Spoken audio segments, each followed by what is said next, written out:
Tim Carpenter in the studio with me, and Tim is the.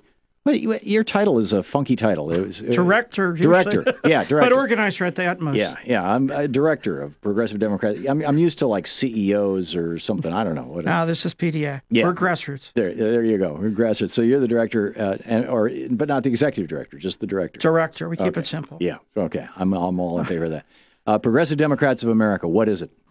Year 7, Tom. We're continuing as we began in 2004.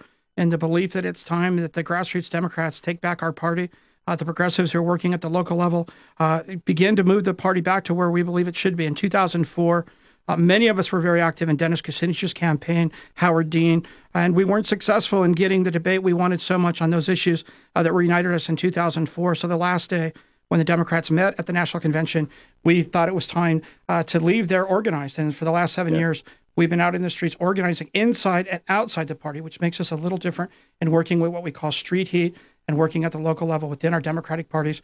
On those issues, we began our discussion on single payer and ending the war. Yeah, and I think that's such a brilliant strategy because the kind of inside-outside strategy allows you to avoid becoming the circular firing squad, and yet at the same time put an enormous pressure on people to move in a progressive direction while at the same time being the wind behind their back. Yeah, it's unique in that we've positioned ourselves in the belief, and some people get confused, we're not the Democratic Party, we're the insurgency. We want the Democratic Party to become a party that FDR promised us and Harry Truman, a party of single payer and for a real New Deal. And in order to do that, we have to elect progressives across the country, progressive Democrats, but we have to also bring the street heat. What we're seeing out in the streets right now with this economic crisis, people that don't have health insurance, people that don't have the medical coverage they so desperately deserve, or simply a job or to make the rent. Take that street heat, bring it into the Congress. Every great social movement, from the women's movement to the civil rights movement, began as street heat and ended up in the halls of Congress, whether it was Rosa Parks, beginning in the 50s in a bus, working with Dr. King, and finally being in the Rose Garden with President Lyndon Johnson. That's what PDA is about, to connect those movements inside and outside. Yeah, I think it's absolutely spectacular, and so many people miss either half of it. You know, it's like, oh, you've got to just totally work inside the. The example that I think every American should understand very easily and get is the Tea Party. You know, the Tea Party was an insurgent movement. It was, of course, you and I both know it was funded by billionaires, but and multimillionaires, Dick Armey, and they had these large budgets with PR firms in Los Angeles, New York, and D.C. And they had an entire television network behind them. But nonetheless, for the average person who participated in the Tea Party, it was a grassroots movement that basically has taken over or has a powerful influence on the Republican Party, to the point that there's, you've got Republican debates about who can be more like the Tea Party. And how do we accomplish something like that on our side?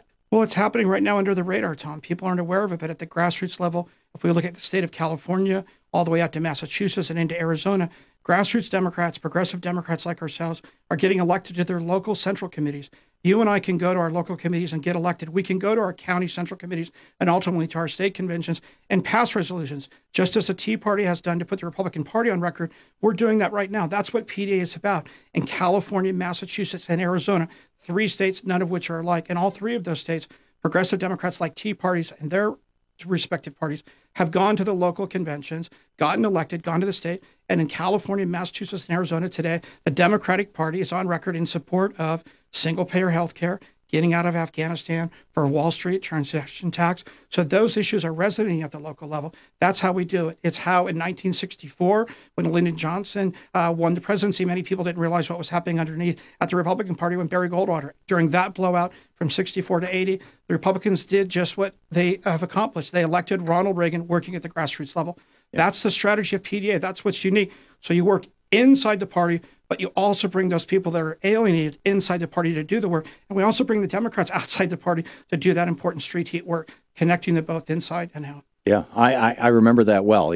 My dad, a Republican, very active Republican and a big Goldwater supporter in '64, and he and all his friends, they thought the world had come to an end, and then they went out and got active. And the Republican Party, one of the other things that they did is they got real active inside the churches. I suppose the organized structure that's the natural constituency of the Democratic Party There are some progressive churches, the United Church of Christ and others, but the natural constituency is labor. Exactly. And for us, PDA, that's the National Nurses United. Who better than the nurses that lead the fight for single payer? There's an organization many people aren't even aware of, but there's U.S. Labor Against the War, union activists at the grassroots level working at their central labor councils, putting the party on record. For the first time, the AFL-CIO now has embraced single payer, working with our good friend Bernie Sanders finally in the Senate to bring about single payer. Unions are certainly that backbone. Absolutely spectacular. Tim Carpenter, Progressive Democrats of America, pdamerica.org. Get thee to the website and get on the mailing list. Find out what's going on.